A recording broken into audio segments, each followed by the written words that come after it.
আসসালামু আলাইকুম viewers, welcome to my channel. আমি কাউসারা নূপুর। আজকে রুটি পরোটা খাওয়ার জন্য খুবই মজাদার একটা ফুলকপির রান্না দেখাবো। আর এটা করে দেখবেন যে কতটা মজাদার। চলুন দেখে আসি এর একেবারে সহজ রেসিপি। ফুলকপির এই মজাদার রান্নাটা করতে কিন্তু আমাদের ফুলকপিগুলোকে দেখুন যে ছোট ছোট টুকরো করে কেটে নিয়েছি আমি। আপনারা ঠিক এগুলোকে একটু ছোট করেই কিন্তু কেটে নেবেন। আর আমার টমেটো লাগবে, ধনিয়া পাতা, পেঁয়াজ, আমি এখানে ক্যাপসিকাম ব্যবহার করব, স্প্রিং অনিয়ন ব্যবহার করব, গাজর, পেঁয়াজগুলোকে দেখুন যে আমি একটু খুলে খুলে নিয়েছি, আর কিছুটা কাঁচামরিচ লাগবে, আর ডিম লাগবে আমাদের। চলুন রান্নায় চলে যাই। চুলায় কড়াই গরম করে সেখানে আমি দেখুন যে 3 টেবিল চামচের মতো তেল দিয়ে দিলাম। আর এখানে আমি দিয়ে দেবো কিছুটা লবণ, হাফ চা চামচের মতো লবণ দিয়ে দিচ্ছি। ভালো মতো তেলটাকে আগে গরম করে নিতে হবে। এখন আমার যে 3টা ডিম ভেঙে নিয়েছি আমি, এই ডিম 3টাকে দিয়ে দেখুন যে দ্রুত হাতে ডিমটাকে আমরা ভেজে নেবো। আর চুলার আঁচটা কিন্তু একেবারে সর্বোচ্চ রাখতে হবে। ডিমটা কিন্তু খুব বেশি সময় ভাজা যাবে না, জাস্ট 30 থেকে 40 সেকেন্ড এভাবে ভেজে নিয়ে এটাকে আমরা তুলে নেব। ডিমটা তুলে নিয়ে এই অল্প তেলের মধ্যে আমি দেখুন যে ক্যাপসিকাম, পেঁয়াজ, কাঁচামরিচ, আমার যে গাজর এবং স্প্রিং অনিয়ন রেখেছিলাম সেটাকে দিয়ে দিচ্ছি। আর এখানে আমি হাফ চা চামচ পরিমাণ গোলমরিচের গুঁড়ো আর খুবই সামান্য পরিমাণ লবণ দিয়ে এটাকে জাস্ট আমি একটু সটে করে নেবো। এটা কিন্তু ভাজবো না।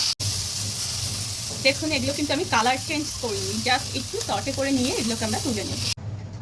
এখন এই কড়াইয়ের মধ্যে আবার আমি দিয়ে দিচ্ছি হাফ কাপ পরিমাণ তেল। তেলটা আমি এখানে সয়াবিন তেল ব্যবহার করছি, কেউ যদি এখানে ঘি ব্যবহার করতে চান সেটাও করতে পারবেন। আমার যে ফুলকপিগুলো আমি কেটে ধুয়ে রেখেছি সেগুলো এখন এখানে আমি দিয়ে দিচ্ছি। আর এগুলোতে আমি কোনো লবণ এখানে না দিয়ে জোর আছে ফুলকপিগুলোকে আমি হালকা ব্রাউন করে ভেজে নিই।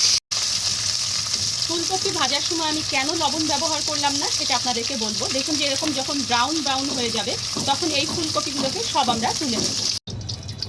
ফুলকপি তুলে নিয়ে এই তেলের মধ্যে আমি পেঁয়াজ কুচি দিয়ে দিচ্ছি 1/4 কাপ পরিমাণ। আর এই পেঁয়াজ কুচিটাকে নরম করার জন্য এখানে আমি 1 চা চামচ পরিমাণ লবণ দিয়ে দিলাম। এখন এটাকে আমি ব্রাউন করে ভেজে নেব। পেঁয়াজ ভাজা হতে হতে আমরা একটা মিহি পেস্ট তৈরি করি। দেখুন এখানে আমি 1/4 কাপ পরিমাণ টক দই নিয়েছি।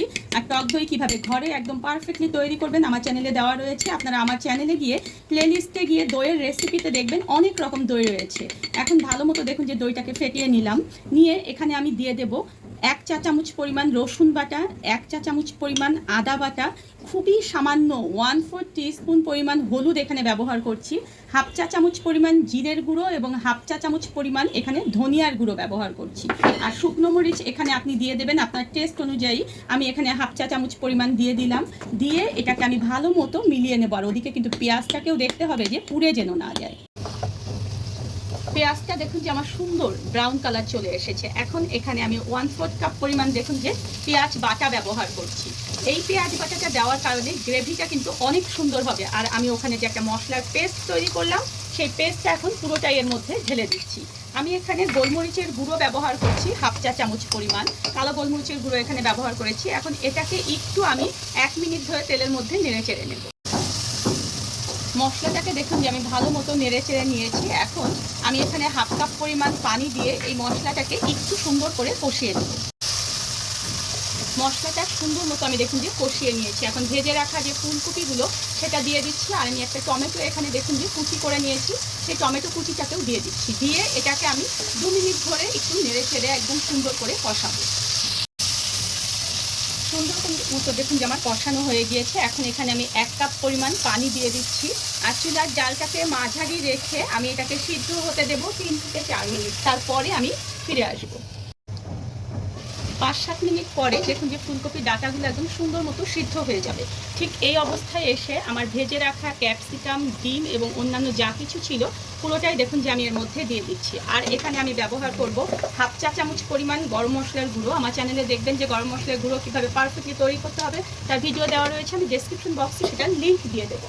আর ঠিক এই অবস্থায় এসে এটাকে একটু টেস্টি করার জন্য আমি এখানে হাফ চা চামচ পরিমাণ চিনি ব্যবহার করছি। এটা কেউ যদি চান স্কিপ করতে তবে স্কিপ করতে পারেন, কোনো সমস্যা নেই। আমি এখানে কিছুটা ধনিয়া পাতার কুচি ব্যবহার করছি। আর 1 চা চামচ পরিমাণ দেখুন যে লেবুর রস আমি এখানে ব্যবহার করছি। কেউ যদি এখানে মনে করেন যে আরও লবণ লাগবে তাহলে সেক্ষেত্রে আপনারা লবণটাকে একটু চেখে দেখবেন। এখন সব কিছু ভালো মতো মিলিয়ে নিচ্ছি। ভালো মতো দেখুন যে নেড়ে নিলেই হয়ে গেল আমাদের একেবারে খুবই মজাদার একটা ফুলকপির ভেজিটেবল। আর এটা কিন্তু ভাত, পোলাও বা যে কোনো নান, রুটি, পরোটা, লুচি সব কিছুর সঙ্গে খেতে অসম্ভব মজাদার। অবশ্যই কিন্তু ঘরে একবার ট্রাই করবেন। প্রতিদিন নতুন নতুন এরকম আরও অনেক রেসিপি পেতে হলে আমার চ্যানেলটা এখনও যারা সাবস্ক্রাইব করেননি তারা প্লিজ সাবস্ক্রাইব করে চ্যানেলটার সঙ্গেই থাকবেন।